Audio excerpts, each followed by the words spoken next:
রাসূল ডাকতেছেন, সাহাবীরা রে, আমার এই শহীদদেরকে দাফন করে দাও। শর্ত হলো গোসল দিও না, রক্তমাখা জামা কাপড়গুলো পাল্টাইও না, এই রক্তমাখা জামা সহ দাফন করে দাও। হাসরের ময়দানে আমি নবী এই শহীদগুলো লইয়া আল্লাহর আরশের কিনারে যাইয়া দাঁড়াবো, দেখাবো আমার উম্মতের মতো কেউ নিয়ে আল্লাহকে পাওয়ার জন্য এইভাবে কষ্ট করেছে।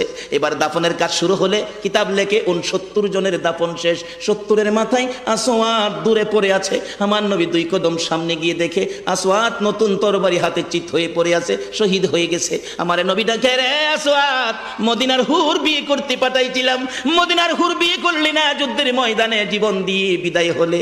আসওয়াদ রে, নতুন তরবারিটা হাতে রে। আসওয়াদ একজন সাহাবী বলেন, হুজুর বিয়ের বাজার করতে এসে আপনি যুদ্ধে গেছেন, খবর পাইয়া বিয়ের বাজারে টাকা দিয়ে যুদ্ধের বাজার করেছে, আসওয়াদ শহীদ হয়েছে। আমার নবী ডাকে, মাবুদ, আমার আসওয়াদকে তুমি কি দিবা গো আল্লাহ? মদিনার হুর নিল না, রাসূলের পক্ষ নিয়ে জীবন দিয়ে দুনিয়ার থেকে বিদায় হলো, আমার আসওয়াদকে তুমি কি দিবা গো আল্লাহ? আসওয়াদের লাশটা ধরে ধরে কবরের দিকে নিয়ে আসতেছে। গোসল লাগবে না, কাফন লাগবে না, শুধু দাফন করে দিবে। আমার নবী আসওয়াদের কবরের পাশে দাঁড়াইয়া মুস্কি মুস্কি হাসতেছেন। সাহাবীরা আরজ করেন, ইয়া রাসূলুল্লাহ, এই কবরের পাশে হাসতেছেন কেন, ব্যাপার কি? আমার নবী বলেন, সাহাবীরা রে, আমি যা দেখি তোমরা তা দেখো না রে। সাহাবীরা, হুজুর কি দেখে হাসছেন জানতে চাই।